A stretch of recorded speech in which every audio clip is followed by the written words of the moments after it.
Halo guys, kali ini saya akan menceritakan sebuah kasus yang dimana ada seorang pria yang melakukan pemerkosaan, pembunuhan, dan bahkan kanibalisme.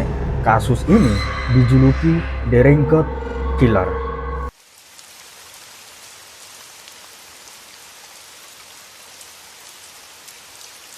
Dan pria yang satu ini sempat menggemparkan Korea Selatan pada tahun 2004 karena dalam jangka 11 bulan dia sudah menghabisi nyawa lebih dari 20 orang dan dia menghabisi setiap korbannya dengan menggunakan palu.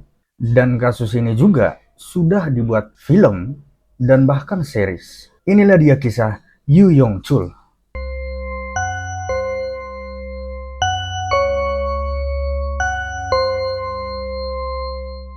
Sebelum kita masuk ke ceritanya, perkenalkan nama saya adalah Walfrido. Jika sekiranya kamu suka cerita-cerita dari kisah nyata, jangan lupa like, komen, dan subscribe channel ini. Dan kamu juga jangan lupa membagikan kepada teman-teman kamu agar mereka tahu apa yang kamu tahu.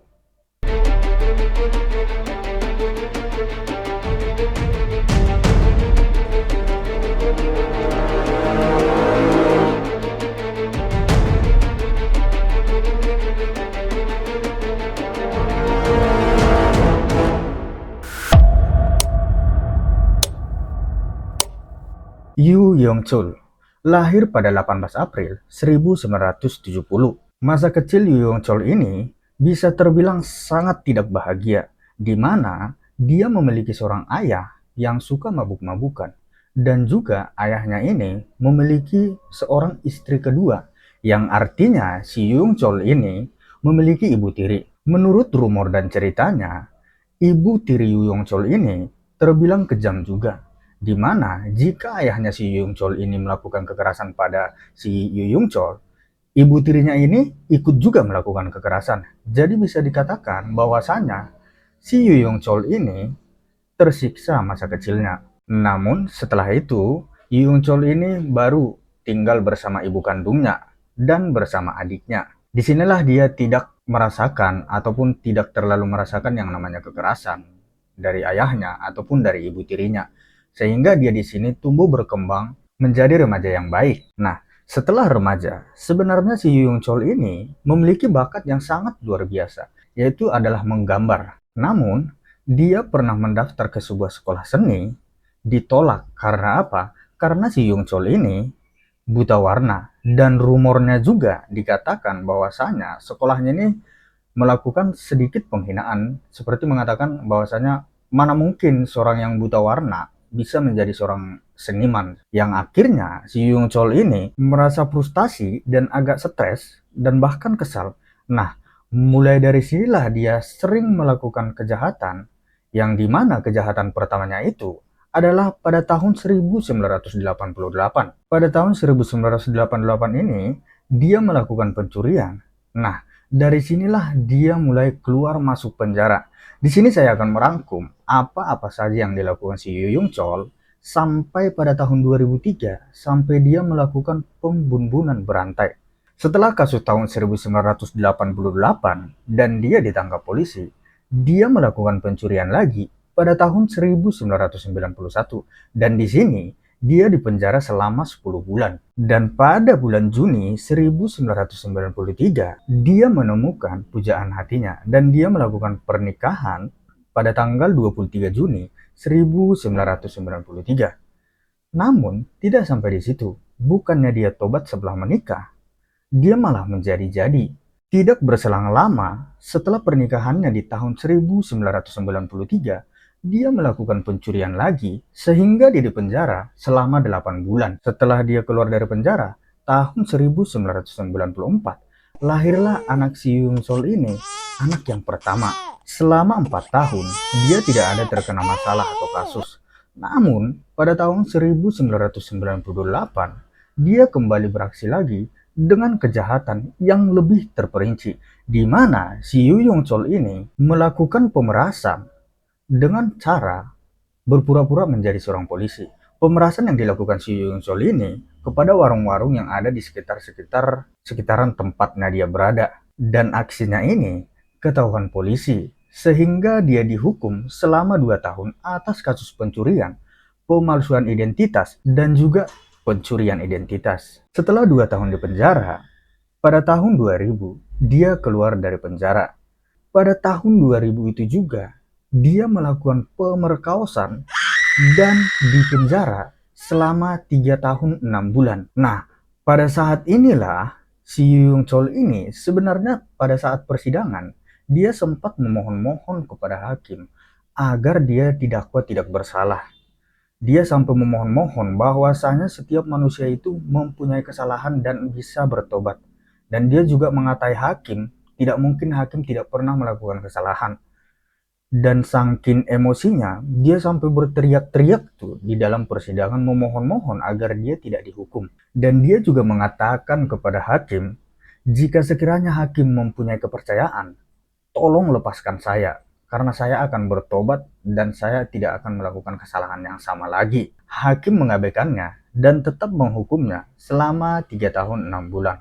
Nah, disinilah Yu Yong Chol ini seperti merasa emosi dan dia di situ sampai menggenggam tangannya sambil katanya mematahkan sebuah salib, dan dia matanya berbinar-binar seperti pengen balas dendam. Dan pada tahun itu juga, tepatnya pada tanggal 27 Oktober tahun 2000, istri si Yung Chol ini meminta untuk bercerai dan mereka resmi bercerai karena si istrinya mengatakan bahwasanya ini adalah kasus yang sangat memalukan dan dia tidak mau mempunyai seorang suami yang seorang pemerkosaan. Dan dia dihukum 3 tahun 6 bulan itu. Setelah dia keluar dari penjara, disinilah kasus demi kasus dan pembunuhan berantai yang dia lakukan. Di sini saya akan merangkum semua pembunuhan berantai yang dilakukan oleh si Yu Yong Chol ini. Pada tanggal 11 September tahun 2003, si Yung Chol ini sudah keluar dari penjara. Pada tanggal 24 September, tidak lama setelah dia keluar dari penjara, dia langsung melakukan pembunuhan pertamanya.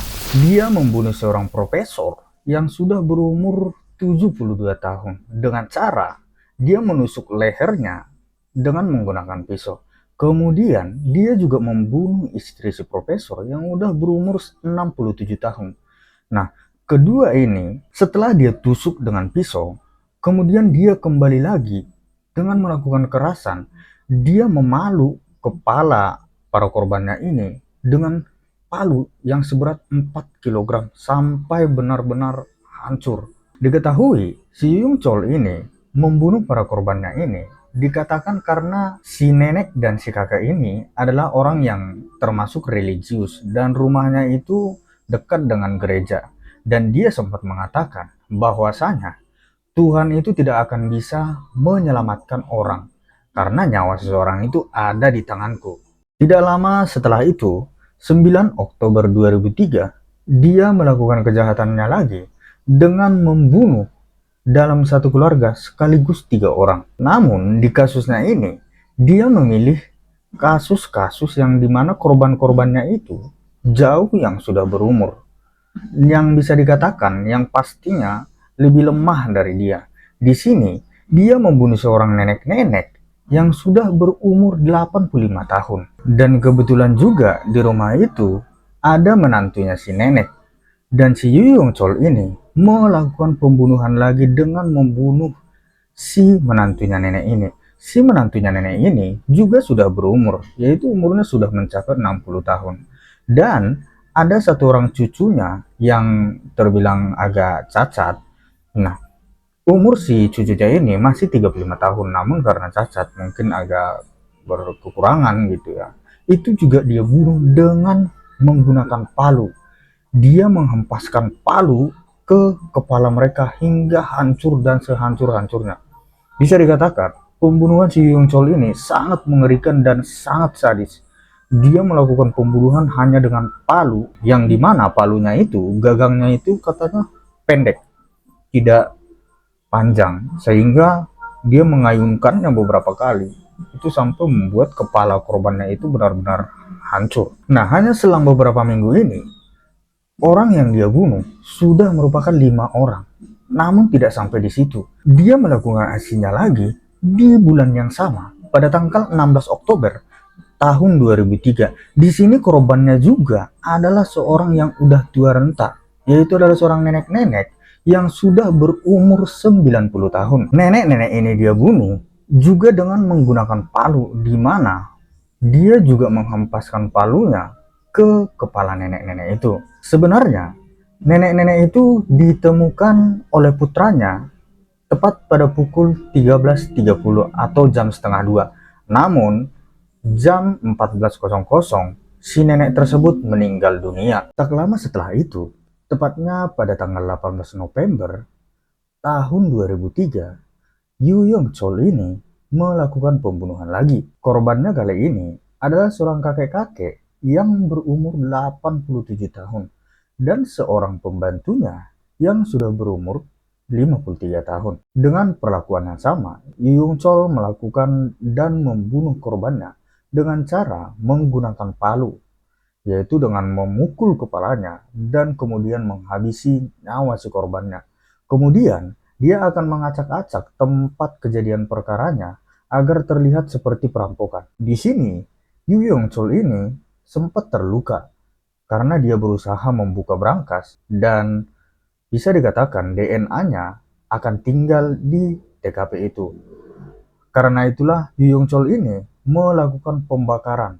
Dia membakar rumah itu agar DNA-nya tidak ketahuan. Berdasarkan infonya, di sini sebenarnya ada anak kecil. Namun katanya Yu Yong Chol ini tidak membunuhnya dan anak kecil itu berhasil diselamatkan. Mulai dari sini, pembunuhan Ye Chung Chol ini mulai berubah. Yang dimana korbannya mulai dari sini bukan lagi seorang yang religius dan orang kaya, tapi dia di sini mulai membunuh para PSK ataupun tukang pijat dan sebagainya. Pada tahun 2003, sebenarnya si Yu Yong Chol ini menemukan seperti kenalan seperti kenalan di media sosial atau kenal-kenalan. Ibaratkan laki-laki dengan perempuan yang berkenalan seperti itu. Kemudian uh, berteman, si cewek ini mengetahui jejak kriminalnya si Yu Yong Chol ini.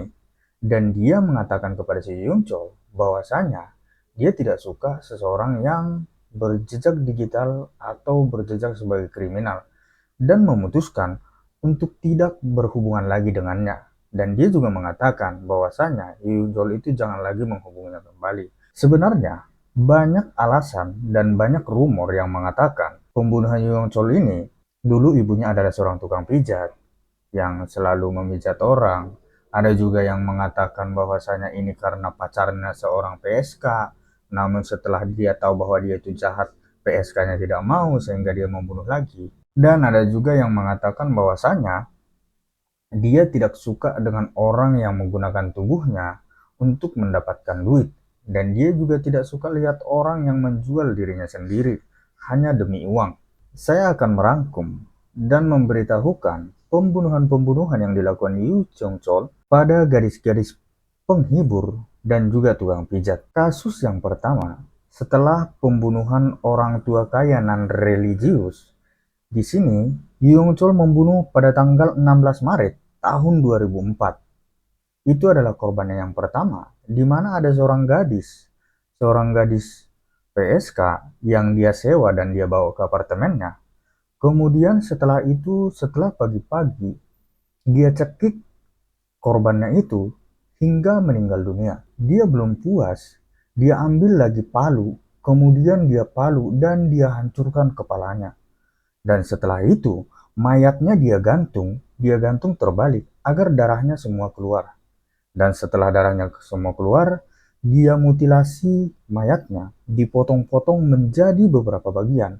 Di sini saya akan tunjukkan beberapa potongan yang dia potong-potong. Kemudian, mayatnya dibuang dan sebagian dikuburkan. Kasus yang kedua adalah 13 April tahun 2004. Di sini bukan PSK, tapi di sini seorang pedagang yang sempat menipunya, di mana pedagang ini adalah berumur 44 tahun yang menipu si Yu Yong Chol ini. Kemudian dia emosi dan pedagang itu dia bawa dalam mobil. Kemudian dia palu seperti biasanya, menggunakan palu yang dia gunakan selalu. Kemudian dia hancurkan kepalanya dan kemudian dia potong tangannya dan dipotong-potong semuanya, dan dia bungkus dalam plastik dan dibuang begitu saja. Untuk menghilangkan jejaknya, mobil yang tadi dia bakar hingga hangus terbakar. Kasus yang ketiga adalah tanggal 5 Mei tahun 2004, di mana ada seorang PSK, dia bujuk datang untuk ke apartemennya. Kemudian setelah mereka bersama, dia melakukan hal yang sama, di mana si cewek ini dibunuh dengan cara yang sadis juga, yaitu dengan memukul kepalanya dengan palu hingga hancur. Kemudian dia memutilasinya, memotong bagian per bagian. Dan kali ini, dia kubur mayatnya di dekat sebuah kuil. 2 hari setelahnya, tepatnya pada 7 Mei tahun 2004, dia melakukan pembunuhan lagi dengan seorang wanita lagi yang dengan latar belakang pekerjaan yang sama juga, dan juga dia melakukan pembunuhan yang sama juga terhadap korbannya. Di sini saya akan tampilkan korban mulai dari korban yang keempat, kelima, keenam, sampai korban yang ke-13. Itu dilakukan dengan hal yang sama, yaitu dengan memukul kepalanya hingga pecah, hingga hancur dan meninggal dunia.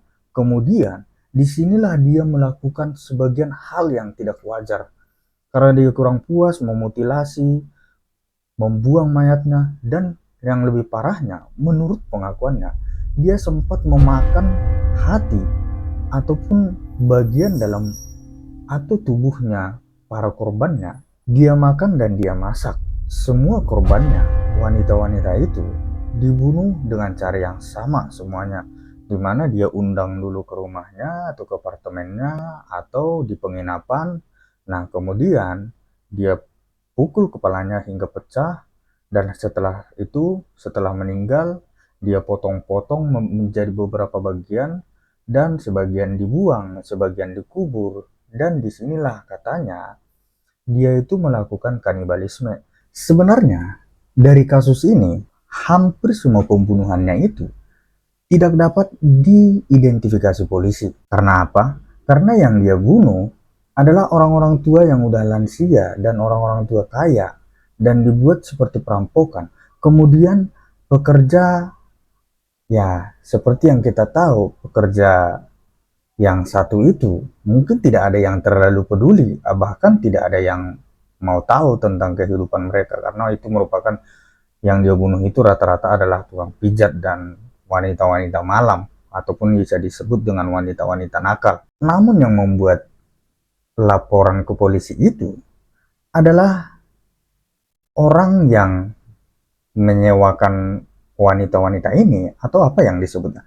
Kalau di Indonesia disebutnya adalah mucikarinya atau mamanya, yang menyebutkan bahwasanya sepertinya gadis-gadisku atau anak-anakku ini pada hilang gitu, pada pergi setelah disewa orang, terus tidak kelihatan lagi, besoknya tidak datang, disewa orang terus tidak kelihatan lagi. Dan dia notice bahwasanya yang melakukan penyewaan itu adalah satu orang. Nah, dari sinilah si mamanya ini atau si mucikarinya ini melakukan laporan ke polisi, dan polisi menanggapi laporan itu. Kemudian tanggal 15 Juli tahun 2004, si Yu Yong Chol ini ditangkap polisi jam 5 pagi di kota Seoul, karena tepat sebelum penangkapannya dia memesan seorang wanita lagi. Kemudian polisi ini melakukan penyergapan dan dia ditangkap. Setelah dia ditangkap, polisi tidak berpikir bahwasanya adalah si Yu Yong Chol ini adalah pembunuh berantai. Mereka berpikir bahwasanya si Yu Yong Chol ini hanya laki-laki yang jahat yang menculik para wanita-wanita PSK dan kemudian menyembunyikannya entah di mana. Sampai pada titik Yu Yong Chol ini berkata kepada polisinya, di sini agak lucu nih sebenarnya. Dia berkata kepada polisinya, "Kalian pada mau naik pangkat gak?" Terus polisinya seperti heran kayak, maksudmu apa gitu. Nah, kemudian dia mengakui bahwa aku adalah pembunuh berantai yang ada di Seoul. Aku telah membunuh lebih dari 20 orang. Namun polisi seperti masih kurang percaya. Tapi setelah dia ceritakan semua, pembunuhan yang ini, yang itu, dan kemudian yang di rumah, yang orang tua, yang PSK, dan cara pembunuhannya. Nah, di sini mulai nih polisi percaya bahwasanya dia adalah pembunuh yang sebenarnya. Dan dia benar-benar mengakui semua pembunuhannya. Nah, setelah pengakuannya itu dilakukan olah TKP, dilakukan semua, benar ternyata si Yu Yong Chol ini adalah pembunuh psikopat di Korea Selatan. Dan bahkan profiler detektif sempat melakukan tes atau uji coba ke si Yu Yong Chol ini, yaitu adalah uji coba psikopat, yang dimana nilai si Yu Yong Chol ini adalah 30 dari 40, yang dimana bisa diartikan sebenarnya nilai 20 saja itu sudah merupakan psikopat ulung. Namun si Yu Yong Chol ini mendapatkan nilai 30, makanya dia dijuluki si psikopat di Korea Selatan. Kemudian setelah itu dia didakwa atas 20 pembunuhan. Awalnya polisi mengira pembunuhannya adalah 21. Namun, satu orang dinyatakan bahwasanya itu adalah pembunuhan yang dilakukan orang yang sebelumnya, cerita kita sebelumnya. Jika kamu sekiranya penasaran, kamu bisa tonton video sebelumnya. Video sebelumnya ada juga yang melakukan pembunuhan berantai di Korea Selatan. Dan dia divonis melakukan pembunuhan 20 orang. Namun sebenarnya dia mengatakan lebih dari 20 orang yang dia bunuh. Tapi yang diketahui polisi dan jaksa dan diputuskan bersalah, dia dihukum 20 pembunuhan dengan hukuman mati. Namun pada saat itu di Korea Selatan sudah tidak ada lagi dan sudah tidak diperbolehkan untuk menghukum mati orang-orang, sehingga sampai pada hari ini Yu Yong Chol itu masih ada di dalam penjara. Nah, dari kisah ini guys, ada juga yang dibuatkan film, yaitu film dokumenter yang pertama, yaitu ada The Raincoat Killer. Kamu bisa nonton di YouTube atau di mana, di Lok atau di mana nanti aplikasinya bisa kamu tonton. Coba kamu tonton itu. Kemudian yang kedua, ini film tahun 2008, yaitu adalah film The Chaser. Dan yang terakhir, film yang terakhir, ini series yang terakhir, yaitu adalah Talk the Darkness. Di situ film ini diadaptasi dan menurut cerita seorang profiler pembunuhan, ini adalah menurut ceritanya semuanya dituangkan menjadi sebuah film. Jika kamu sekiranya penasaran, kamu bisa nonton filmnya ini. Gimana sih caranya si Yu Yong Chol ini melakukan pembunuhannya? Oke guys, sampai di sini cerita kita hari ini. Jika sekiranya ada kata-kata saya yang salah, dan jika sekiranya ceritanya ada yang salah, saya mohon maaf sebesar-besarnya. Mungkin itu karena kekurangtahuan saya. Namun dari cerita yang saya dapat, mungkin begitulah ceritanya. Jika menurut kamu masih kurang lengkap, kamu bisa komen di bawah. Agar di video selanjutnya, saya akan lebih bersemangat untuk membuat videonya. Dan jangan lupa juga untuk like, komen, dan subscribe channel ini. Dan jangan lupa juga bagikan ke teman-teman kamu, agar orang-orang tahu apa yang kamu tahu. See you next video. Bye-bye.